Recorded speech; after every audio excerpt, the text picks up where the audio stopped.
Bonjour à tous. Bonjour mes amis. Je vous fais ce breaking news sur l'opposition camerounaise qui a enfin trouvé un accord d'union des coalitions consensuelles, à savoir écarter Paul Biya, l'homme de la petitesse et de la désespérance. Et vous allez me dire, mais enfin, c'est ce qu'on attendait depuis longtemps. En effet, c'est ce que dicte le bon sens. Car cette opposition camerounaise, quand il faut répondre par oui, ils répondent tous à l'unisson oui. Mais quand il faut répondre par non, ils répondent tous à l'unisson par non. C'est ce que nous allons voir dans cette vidéo pour comprendre qu'en fait, il y a une coalition. Mais comme d'habitude, il y a des obstacles qui se mettent sur le chemin de la trahison, de la, comment on peut dire ça, de la lâcheté, et surtout de la bêtise. Commençons donc par le premier point. Tout d'abord, en termes d'avertissement, j'aimerais rappeler à ces candidats qui ont été sélectionnés par M. Atanganji qu'une élection n'est pas une kermesse ou une foire. Une élection présidentielle, ce n'est pas un défilé de mode pour voir qui a le plus beau chapeau, qui a le plus beau discours, en fait, celui qui parle le mieux français ou bien celui qui croit tout connaître plus que Molière ou je ne sais plus comment on disait les grands savants. Une élection présidentielle, ce n'est pas un carnaval. Hein? Mais vraiment, on a l'impression que les gens se pavanent entourés par les éléments du BI. C'est pas ça une campagne électorale.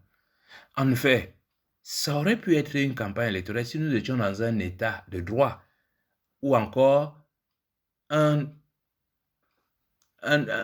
république. Mais ce n'est pas le cas. Il s'agit de libérer notre pays. Ce pays est un non-État. Ce pays, c'est un pays de non-droit. Donc, j'invite donc à ces candidats à se rappeler que vous avez des gens comme le MRC, l'APC, Sambaka, le président Ekani, Tchameni, tous ces gens-là ont compris qu'il fallait aller vers quelque chose qui est essentiel, avec un seul point commun, faire partie Paul Biya. Et de tous les candidats que nous avons ici, c'est-à-dire Ateki, Belobouba, comment il s'appelle l'autre là, Bouga, là, Issa Chiroma, Iyodi, Kwemo, Cabral Libi, Matomba, Akeremuna, Joshua aussi, Tomaino. Mais il n'y a que deux qui ont compris que nous ne sommes pas dans un défilé de mode. C'est le maître Akeremuna et le frère Ateki. Donc, il faut bien le comprendre. Ce n'est pas un jeu. Il s'agit de la vie des millions de Camerounais. Et nous avons perdu beaucoup de personnes de 2018 à aujourd'hui, bêtement et méchamment. Cela dit, on voit très bien que l'opposition ou les membres de l'opposition, ils disent tous oui. Quand on leur demande est-ce que le pays va mal, ils vous disent oui. Est-ce que Biya est responsable de cette chienlit? Ils vous répondent oui. Est-ce que Biya n'est plus capable de diriger le Cameroun? Ils vous disent oui. Est-ce qu'il a une gestion incertaine du pays en ce moment? Ils vous disent oui. Et quant aux élections, est-ce qu'il faudra bloquer les fraudes? Ils vous disent oui. Est-ce qu'il faudra surveiller son vote? Ils vous disent tous oui. Est-ce qu'il faudra proclamer les résultats et non attendre le Conseil constitutionnel que Maurice Kamto a totalement défait? Ils vous disent oui. Et en définitive, faut-il chasser Paul Biya? Ils vous disent oui. Donc voilà,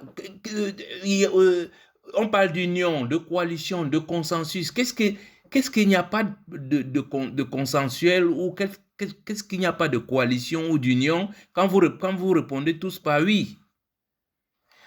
Allons-y aux questions où ils répondent par non. Quand on demande à tous ces candidats-là, parce que ce sont des gens qui savent beaucoup parler, qui aiment les gros mots.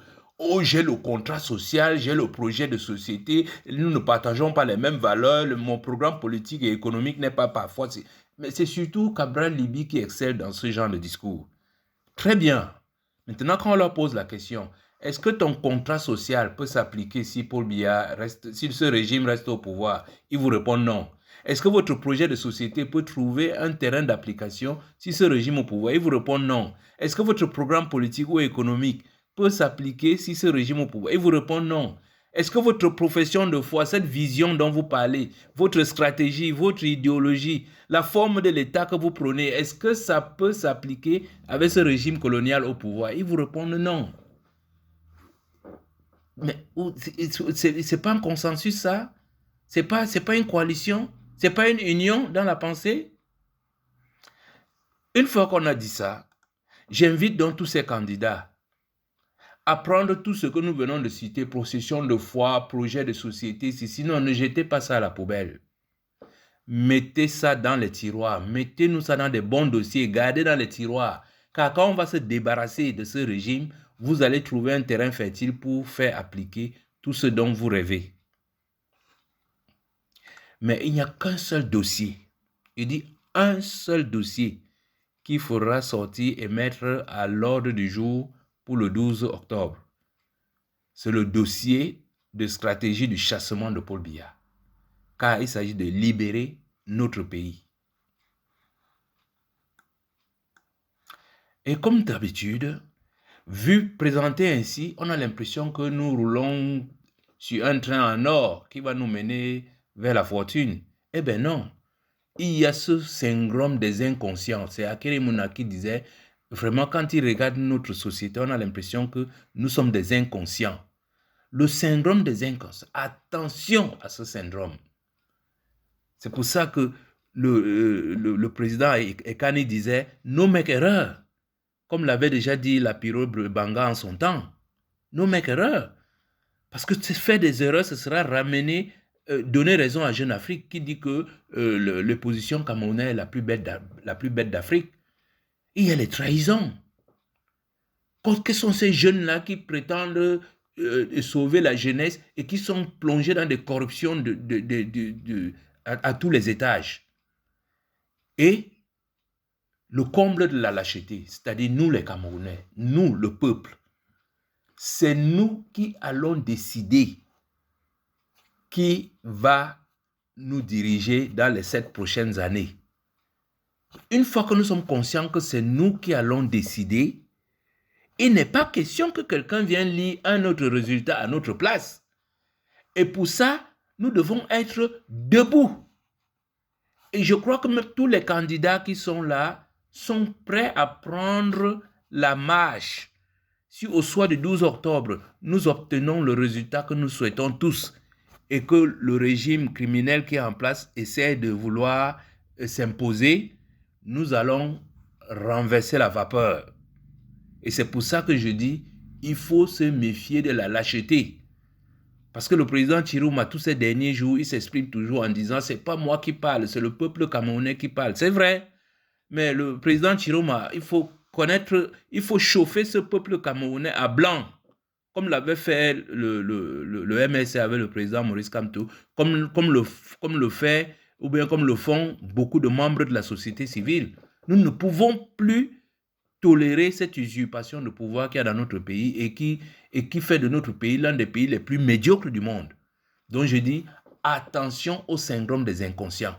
Que vous soyez du RDPC, du MRC, du PCRN, du SDF, de n'importe quel parti, oublions tous ces... Je ne dis pas d'oublier, mais le 12 octobre, une fois que nous allons caler notre viseur sur le candidat qu'il nous faut, allons le voter. Que nous soyons du RDPC, du PCRN, du MSC, allons voter ce candidat que nous aurons ciblé et c'est lui que nous allons porter à la tête de notre pays.